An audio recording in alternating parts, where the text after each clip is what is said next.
চাঁদ দেখা গেছে। ও মন রমজানের ওই রোজার শেষে এলো খুশি। আচ্ছা ঠিক আছে, তুমি আগে দাও। তুই আপনাকে আজ বিলিয়ে দে শোন। আরে আমার মেহেদি কম হয়েছে।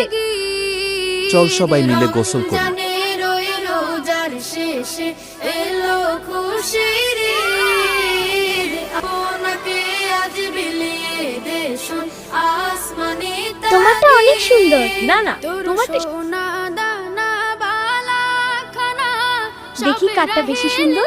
আমারটা। তোর সোনা দানা বালা খানা। চলো আন্টি বাসায় যাই। সব রাহে আসসালামু আলাইকুম আন্টি। দে যাকাত মুর্দা মুসলিমের আজ ভাঙাইতে নিদ। যাকাত মুর্দা হয়ে গেছে। মুসলিমের আরেকটু ধৈর্য ধরো মা, ঈদের খাবার তো ভালোবাসা দিয়ে তৈরি হয়।